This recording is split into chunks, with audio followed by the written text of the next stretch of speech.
Começa agora o Jornal da Câmara e estas são as manchetes de hoje. Moradores do Congonhal reclamam de poeira em estrada. Contas públicas do terceiro quadrimestre de 2013 são avaliadas em audiência pública. Advogado Edberto Diamantino recebe título de cidadão piracicabano. Centro Comunitário da Vila Resende recebe denominação em solenidade. Vereador visita ponto com possível depósito de esgoto sob a Ponte do Mirante. Pesquisador Henrique Viana Amorim se torna cidadão piracicabano. Vereador promove reunião para elencar demandas dos deficientes auditivos e surdos. O Jornal da Câmara traz ainda o resumo das reuniões ordinárias da semana passada e a agenda de eventos desta semana. Estas e outras notícias agora no Jornal da Câmara.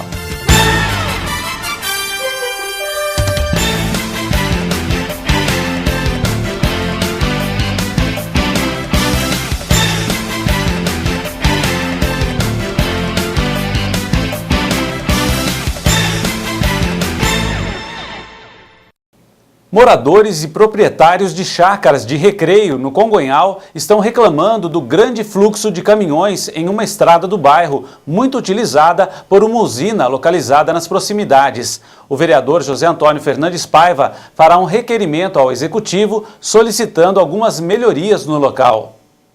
A poeira recorrente do grande fluxo de caminhões vem gerando muitos transtornos aos moradores e proprietários de chácaras de recreio no bairro Congonhal. A preocupação maior é com a chegada da safra da cana-de-açúcar, já que a estrada de terra José Francisco Pérez Gonzalez é muito utilizada por uma usina instalada nas proximidades.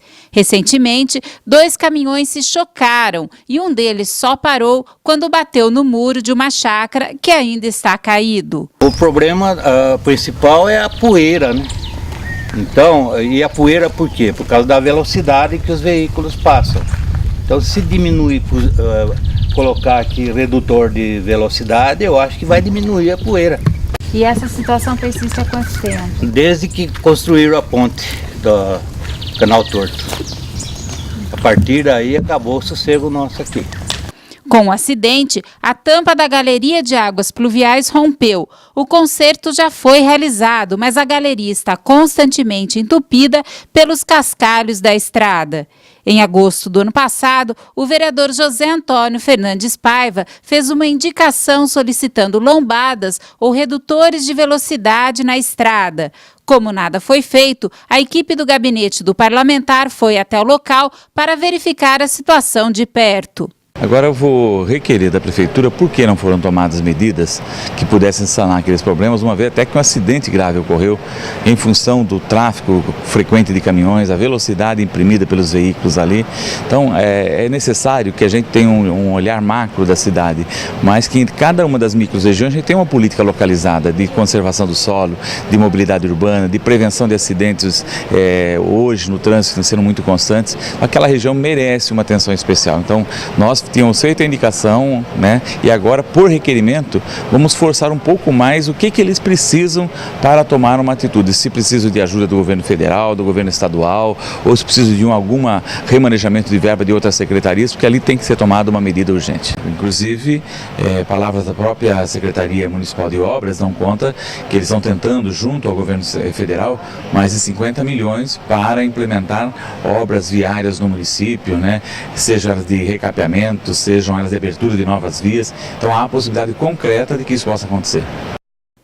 Uma avaliação das metas fiscais do terceiro quadrimestre de 2013 foi apresentada em audiência pública na Câmara, presidida pelo vereador Gilmar Rota, na tarde da última quarta, dia 19.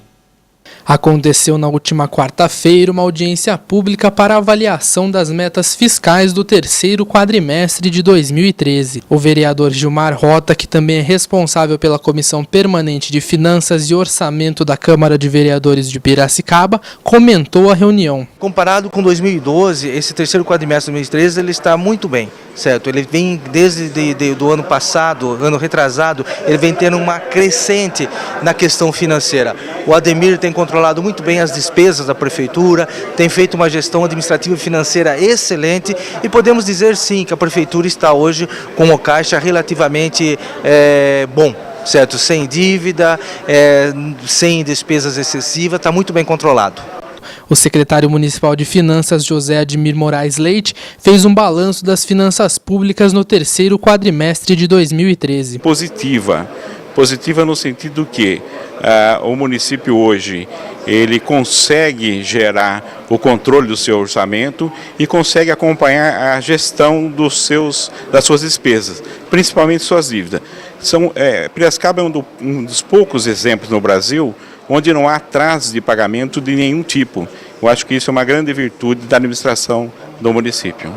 Também participaram da audiência os vereadores Paulo Camolese, Pedro Kawai, André Bandeira e José Luiz Ribeiro. O advogado Edberto Diamantino recebeu o título de cidadão piracicabano em solenidade na Câmara, promovida pelo vereador Laércio Trevisan Júnior. Veja a reportagem. Na noite da última quarta, o advogado Edberto Diamantino se tornou cidadão piracicabano por iniciativa do vereador Laércio Trevisan Júnior. De acordo com o parlamentar, a trajetória profissional de sucesso e os trabalhos sociais são os principais fatores que o levaram a realizar a homenagem. Primeiramente, ressaltar que o advogado Edberto Diamantino é uma pessoa muito estudiosa, dedicado ao seu objetivo, que é a área jurídica, foi professor, foi procurador jurídico, hoje é procurador jurídico da FUMEP. É muito importante ressaltar o trabalho que ele tem com associações, com os sindicatos, com os trabalhadores.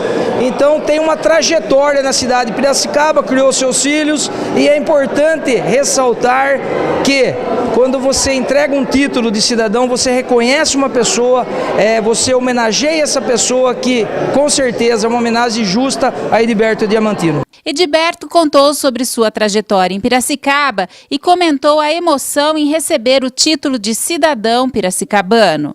Desde a época do terceiro colegial em Campinas, eu já tinha um professor, o Wilson Paulino, ele é até ícone aqui em Piracicaba, que sempre falava minha garbosa Piracicaba. Eu sempre com aquilo na cabeça. Inicialmente eu tentei prestar medicina, passei, mas por fim desisti e vim fazer direito aqui na Unimep nos idos de 93. Fiz a faculdade aqui, concluí a faculdade, entrei em estágios e por fim segui minha carreira aqui profissionalmente, constituí minha família, conheci minha esposa aqui, que não é piracicabana, contudo ela trabalhava aqui, e constituímos nossa família aqui em Piracicaba. Eu fico muito feliz porque não deixa de ser um reconhecimento pelo que a cidade fez por mim. Eu tenho muito mais a agradecer do que ser homenageado. Então hoje, além de uma homenagem para mim, eu quero prestar uma homenagem a Piracicaba e aos piracicabanos. Durante a solenidade, houve a apresentação da cantora Deni Libardi, acompanhada do músico Franco Júnior, que interpretaram Pais e Filhos, da banda Legião Urbana, e Como é Grande o Meu Amor por Você, de Roberto Carlos.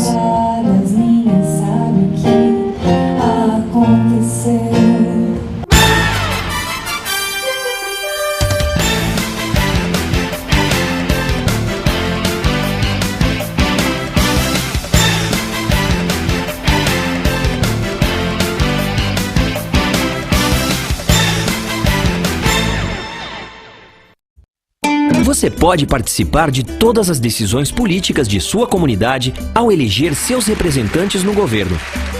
E é com o título de eleitor que você faz valer esse direito.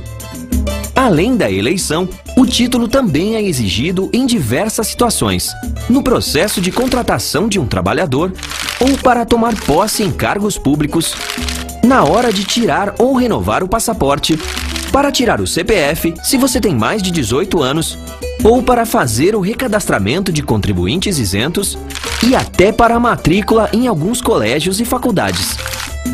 Você pode tirar o seu título a partir dos 16 anos de idade, mas ele só é obrigatório para quem tem entre 18 e 70 anos. E em qualquer lugar do país é de graça. Você tira seu título no cartório eleitoral. Leve o RG original ou certidão de nascimento ou casamento, um comprovante de endereço. E para homens entre 18 e 45 anos, o comprovante de quitação do serviço militar. Muitos municípios já contam também com o sistema Título Net. Com ele, é possível fazer alistamento, transferência ou revisão de dados cadastrais via internet. No site, é só preencher as informações solicitadas e escolher um local de votação disponível. E em até 5 dias, você deve comparecer a um cartório eleitoral com os documentos. Se você apresentar febre alta, dor de cabeça, dor atrás dos olhos, no corpo e nas juntas, procure uma unidade de saúde. Pode ser dengue. Caso você já tenha sido diagnosticado e apresentar dores abdominais e vômito, não perca tempo. Retorne à unidade de saúde. Pode ser a forma grave da doença. O SUS preparou milhares de profissionais de saúde para te atender melhor. Juntos, somos mais fortes nesta luta.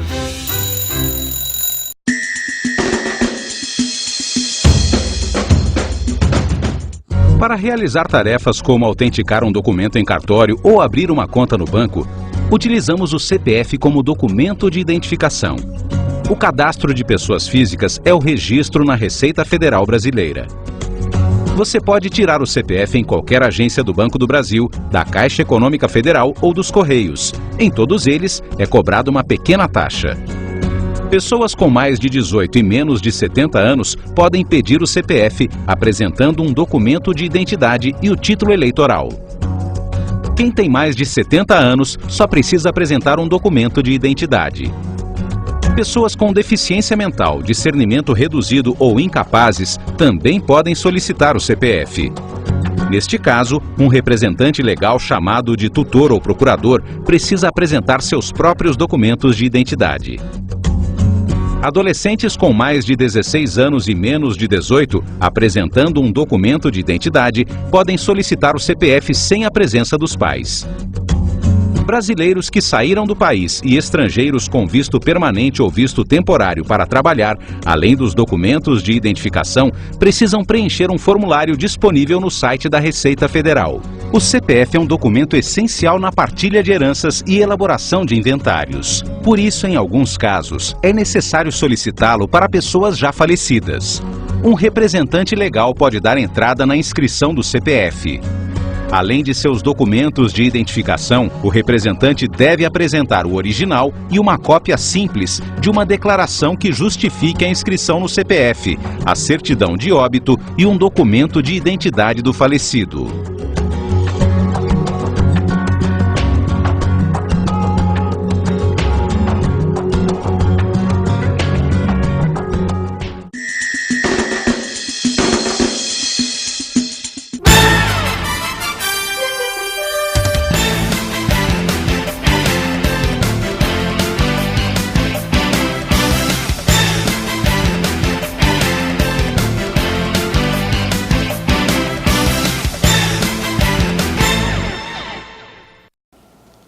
Em cerimônia que contou com a presença de diversas autoridades, o Centro Comunitário da Vila Resende recebeu o nome de Ruth Occhiusi dos Santos, por iniciativa do vereador Pedro Kawai. A escolha da homenageada foi decorrente do extenso trabalho social desenvolvido por ela no município. Com uma lei de autoria do vereador Pedro Kawai, a Prefeitura de Piracicaba realizou na tarde da última terça-feira a denominação do Centro Comunitário da Vila Resende, homenageando Ruth Occhiusi dos Santos. Um dos filhos da homenageada, José Guilherme dos Santos, falou em nome da família sobre a emoção. É com grande emoção e enorme satisfação e também gratidão a denominação do nome de Centro Comunitário, que vai ter o nome da mamãe.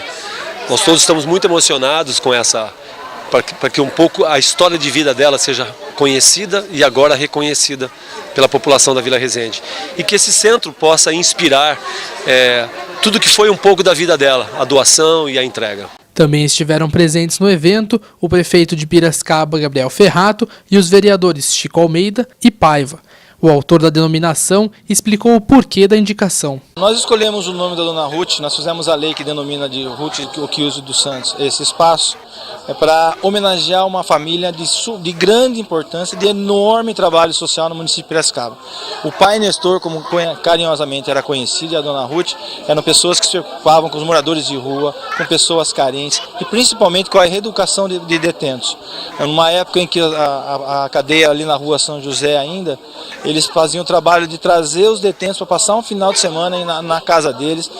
O seu pai Nestor e ela evangelizavam os detentos lá, um trabalho com o seu Cantarelli, Kiaranda, enfim, um grupo enorme dos precursores da PAC aqui no município, que deixaram um trabalho de extrema relevância para o município de Piracicaba, de extremo amor à pessoa, amor aos necessitados. Então nada mais justo que denominar esse centro comunitário aqui da Vila Resende, no nome da dona Ruth, uma pessoa que sempre pensou no bem-estar do próximo e nunca no seu bem-estar pessoal. Você tem que reverenciar aqueles que prestaram uma contribuição à sociedade, né? Pessoas que têm valores ou possuem valores éticos, cristãos, humanitários, né? E que contribuíram com a sociedade, né? Dona Ruth foi uma dessas figuras aqui da comunidade da Vila Resende que teve esse papel, né? De juntar as pessoas, de distribuir mais amor às pessoas, enfim, uma pessoa que merece o reconhecimento como mereceu, né, da sociedade por meio dos vereadores, né, da Câmara Municipal.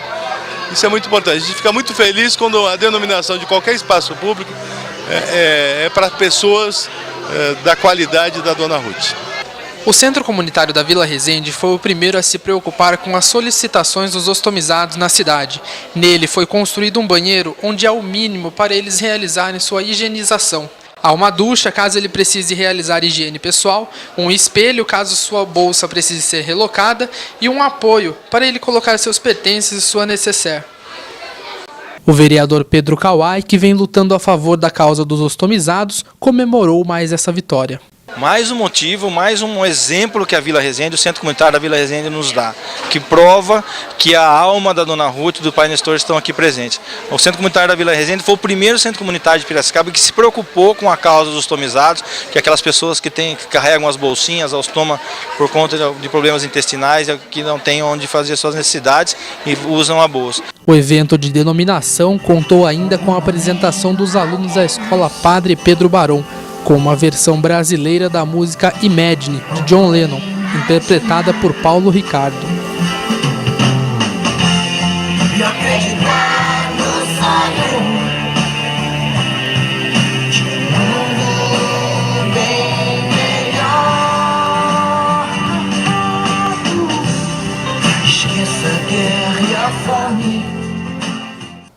O vereador Dirceu Alves da Silva esteve na Ponte do Mirante com representantes da empresa Águas do Mirante para verificar possível depósito de esgoto clandestino no Rio Piracicaba.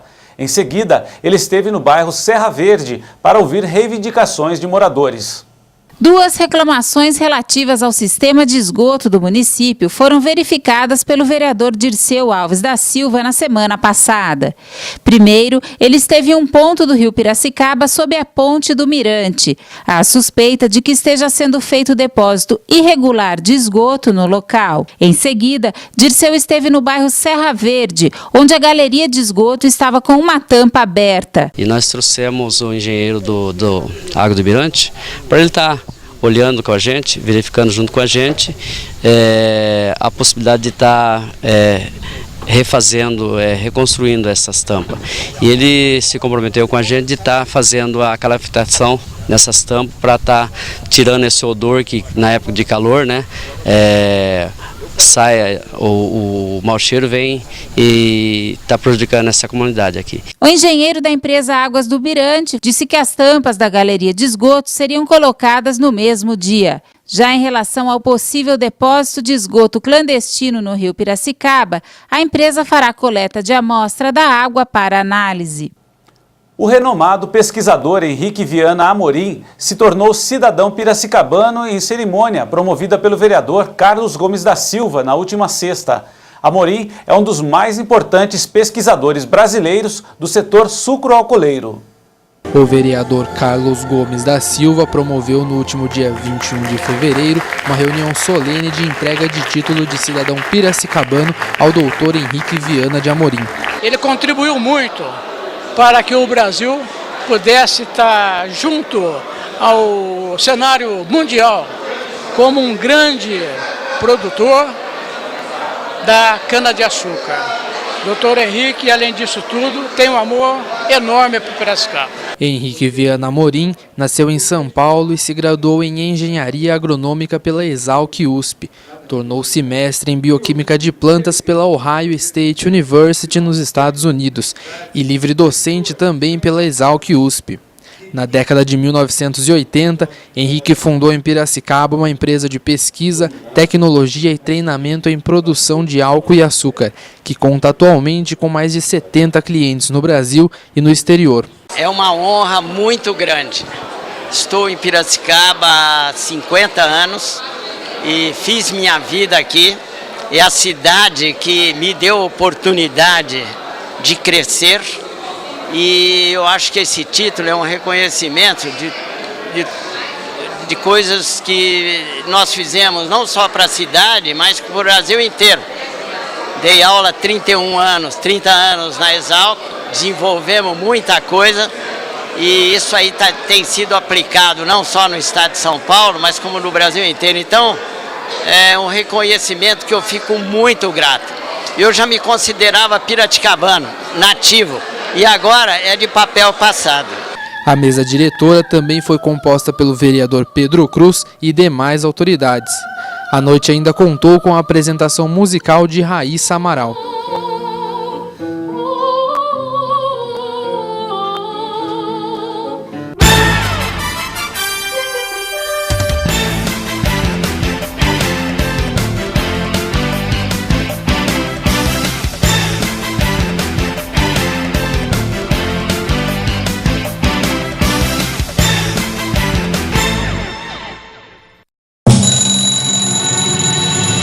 É sempre hora de manter limpos e bem tampados tonéis e barris d'água. Toda hora é hora de combater a dengue. Cuide da sua casa. Juntos, somos mais fortes que a dengue.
Com o objetivo de elencar e conhecer mais detalhadamente as demandas dos deficientes auditivos e visuais de Piracicaba, o vereador André Bandeira promoveu um encontro na Câmara no último sábado, com transmissão ao vivo pela TV Câmara, pela primeira vez com a linguagem dos sinais no canal aberto do Legislativo. O vereador André Bandeira promoveu uma mesa redonda na Câmara para debater as demandas dos deficientes auditivos e surdos. Para ele, o principal problema enfrentado é a dificuldade de comunicação e são necessárias políticas públicas específicas para o setor. Bom, essa é uma mesa redonda, uma reunião a qual a gente está chamando pessoas com deficiência auditiva e surdos. Deixar bem claro para a população que nos acompanha que o termo pessoa com deficiência auditiva é usado para aquela pessoa que tem uma deficiência, mas ela ainda ouve alguma coisa, ela tem um resquício ainda da audição. E o surdo é aquela pessoa que não tem nada da audição. Então, o correto são usar as duas terminologias, pessoa com deficiência auditiva e surdo, cada um na sua linha. O intuito da gente chamar essa reunião é justamente ouvir essas pessoas, por isso a gente enfatizou o convite para as pessoas com deficiência, para os surdos, para as famílias, ouvir as demandas que essas pessoas têm, as situações que elas vivem no dia a dia, as dificuldades, seja na educação, na saúde, no transporte, no lazer, nas mais variadas atividades desenvolvidas no dia a dia, para a gente poder dar um encaminhamento nisso em ações práticas, tanto de repente nas proposituras aqui dentro da Câmara, na cobrança por parte do Executivo e também na cobrança por parte da nossa sociedade civil, das empresas privadas de Piracicaba, para proporcionar justamente a acessibilidade a todas essas pessoas. E o deficiente auditivo, o surdo, a grande dificuldade de acessibilidade dele é justamente na comunicação. Tanto que nós temos aqui na Câmara uma resolução que obriga a Câmara a ter as suas transmissões, todas elas com a interpretação em Libras. E infelizmente até hoje a gente não conseguiu colocá-la em prática. É uma coisa que a gente tem discutido com a mesa diretora, a gente quer que isso seja implantado o quanto antes possível. Participaram do encontro representantes de entidades e instituições que trabalham com deficientes auditivos e surdos, como a Primeira Igreja Batista de Piracicaba, que acolhe um grupo de aproximadamente 25 deficientes. Eu considero que qualquer ajuda, apoio, iniciativa em favor de inclusão, que pense em pessoas que têm dificuldade de locomoção, por exemplo, ou então aqui no caso como surdos, mudos, ela tem relevância na sociedade porque é uma questão de justiça social. Essas pessoas têm todos os direitos previstos pela lei e devem ser resguardados. Por isso que uma iniciativa assim é tão importante. Entre as demandas mais evidentes estão proporcionar acesso aos serviços básicos como 190, 192 e 193, a criação de uma central de intérpretes, onde seriam cadastrados os telefones destas pessoas. Foi destacada a necessidade de mais pessoas dominarem a língua dos sinais pela Libras, que a Prefeitura ofereça o curso com respaldo da própria Secretaria Municipal da Educação, entre outras sugestões. O encontro foi transmitido ao vivo pela TV Câmara com a linguagem dos sinais. E agora o resumo das reuniões ordinárias da semana passada e a agenda de eventos desta semana com a jornalista Rebeca Paroli. Na quinta reunião ordinária de 2014, foram apreciadas 19 proposituras. Em discussão única, foram analisados 13 requerimentos e 3 moções, além de 2 projetos de lei em segunda discussão e 1 projeto de lei em primeira. A pauta da ordem do dia da sexta reunião ordinária, realizada na quinta passada, teve 12 proposituras, sendo uma moção de aplausos, 1 projeto de lei complementar, 4 projetos de lei e 6 requerimentos. Nesta reunião foi aprovada a moção de aplausos de autoria do vereador Paulo Campos em reconhecimento aos relevantes serviços prestados pela empresa Águas do Mirante ao município. Confira agora a agenda desta semana. Na terça, dia 25, a partir das 19 horas, no Salão Nobre, haverá o lançamento da cartilha do projeto Sonar de combate à violência com o vereador Paulo Henrique. Na quarta, dia 26, a partir das 8 horas, o vereador Carlinhos Cavalcante receberá alunos do município pelo projeto Conheço o Legislativo, também no Salão Nobre. Já à noite, a partir das 19h30, acontecerá uma reunião solene em comemoração ao Dia Municipal do Rotary, promovida pela vereadora Márcia Pacheco. E os pregões presenciais desta semana, que acontecem na sala de reuniões do prédio anexo, serão para aquisição, instalação e retiradas de divisórias naval, na terça, dia 25, às 9 horas, prestação de serviço de colocação de molduras com fornecimento de material, na quarta, dia 26, às 9 horas, e também na quarta, às 13 horas, para aquisição de HDs externos portáteis. E na quinta, dia 27, às 9 horas, para aquisição de honrarias para solenidades da Câmara. As licitações são do tipo menor valor global ou por item, com recibo de retirada de edital pela internet. Mais informações sobre os eventos, acesse o nosso site.